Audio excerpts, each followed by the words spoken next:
j'ai été un peu choqué aujourd'hui. Ce n'est certes pas revenu au tribunal révolutionnaire de Robespierre qui coupa trop de têtes, mais nous sommes sur une mauvaise pente de démagogie politique. Pourquoi votre journal a titré avec quelque chose qui est faux? Je voudrais juste recadrer un tout petit peu les choses, si vous le permettez.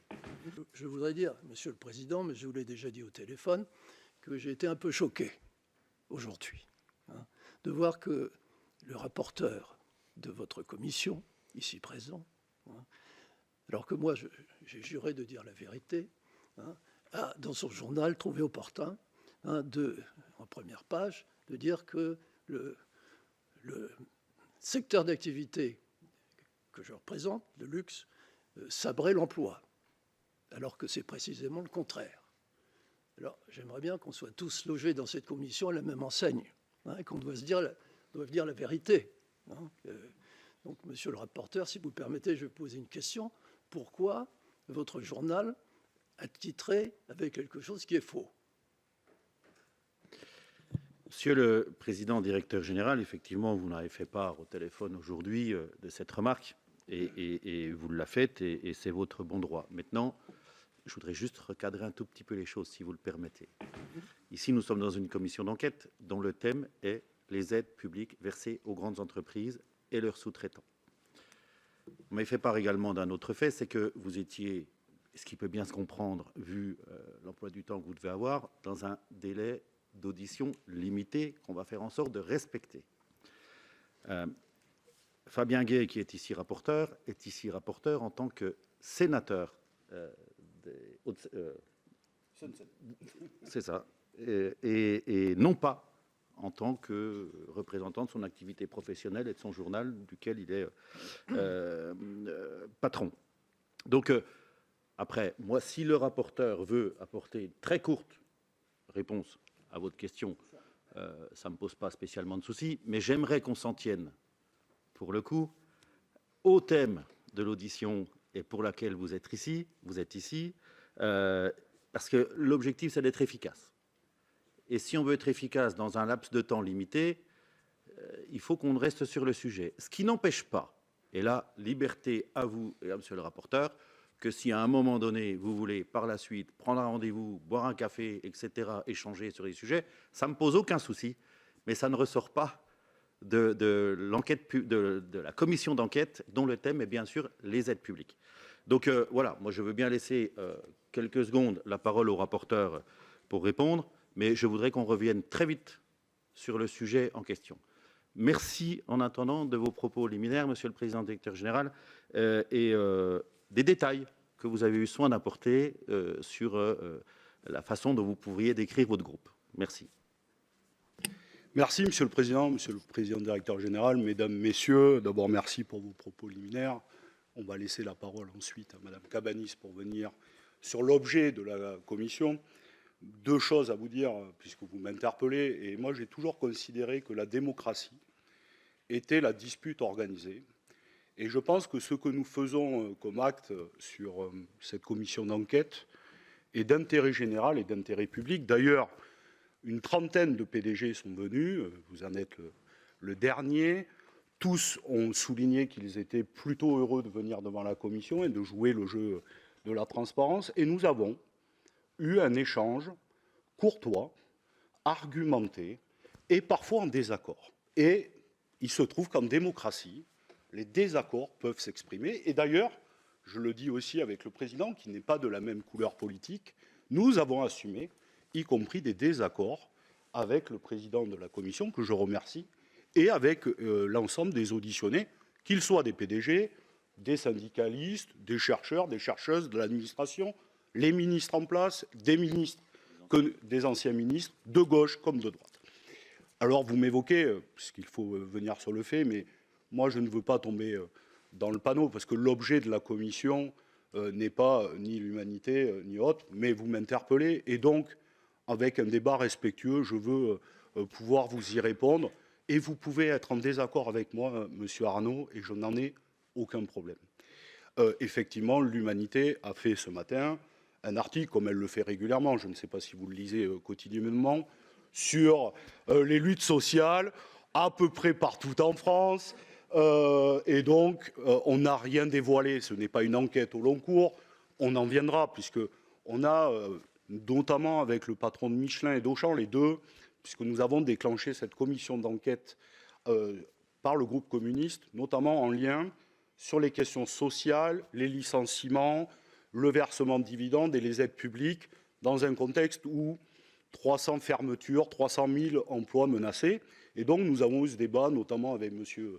Menegaud de Michelin, M. Darras d'Auchan, et beaucoup d'autres, dont d'ailleurs, je n'ai pas remarqué ou regardé que l'Humanité fasse tel ou tel article sur telle ou telle question. Elle en a fait beaucoup, notamment, par exemple, sur la question d'ArcelorMittal. Nous avons eu la chance d'avoir M. Alain Legris de la salle.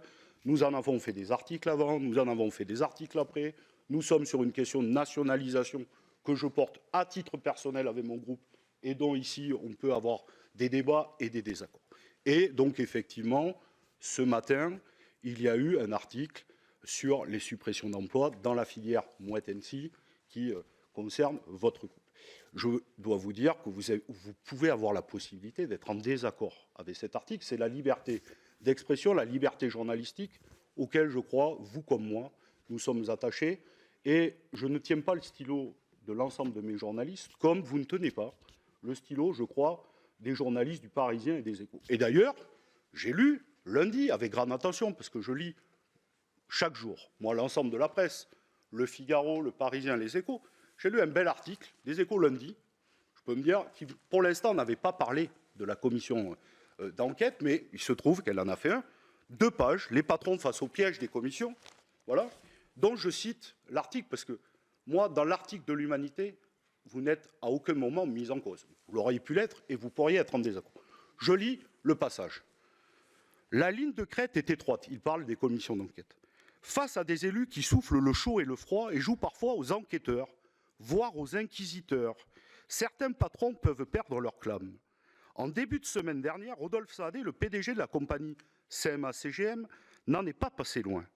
Questionné par le rapport de la commission d'enquête sur les aides publiques, le sénateur PCF, Fabien Gay, c'est moi-même, j'étais, je dois vous le dire, assez honoré que les Échos me citent, sur le traitement de faveur dont bénéficie sa compagnie grâce à la taxe au tonnage que certains voudraient supprimer avec d'autres niches fiscales.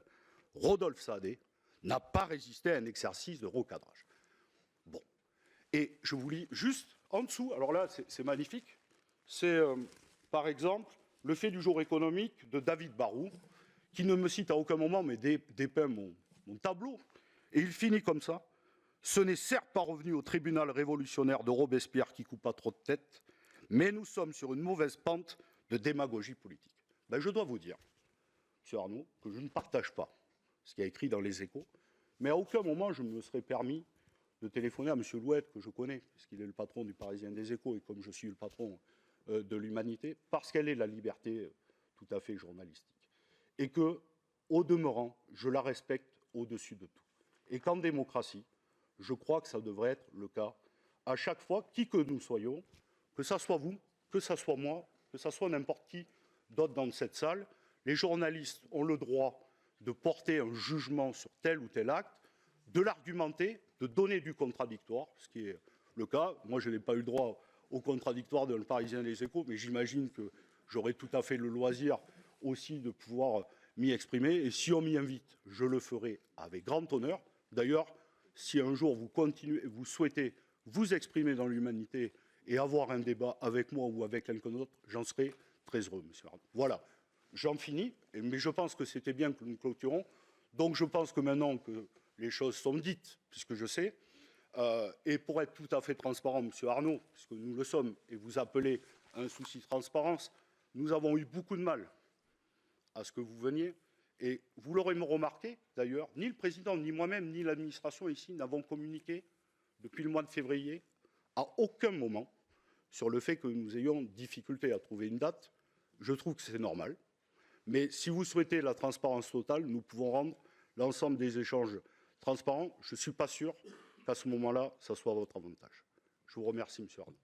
Bien, merci, monsieur. Pardon, monsieur le président du Trésor, je vais vous donner la parole. Mais juste pour terminer après sur le sujet, après je voudrais qu'on vienne à là. Je rappelle juste par rapport à ce qu'a dit le rapporteur, que aucunement le Parlement le Sénat, nous-mêmes ici, à cette commission d'enquête, nous outrepassons nos droits et nous partons dans une espèce d'inquisition, quelle qu'elle soit.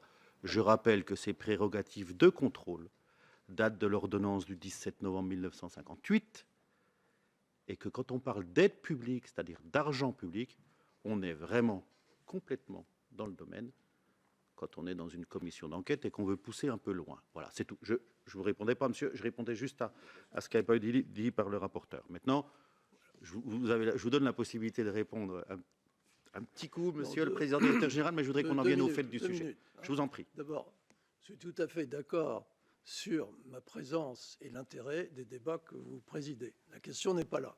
Simplement, j'aurais trouvé plus convenable, franchement, que monsieur le rapporteur fasse ses critiques à mon sujet après m'avoir entendu, plutôt que de le faire avant de me recevoir. Bon, c'est tout. Ça m'aurait paru, disons, mais monsieur Arnaud, plus je correct. ne veux pas comprendre.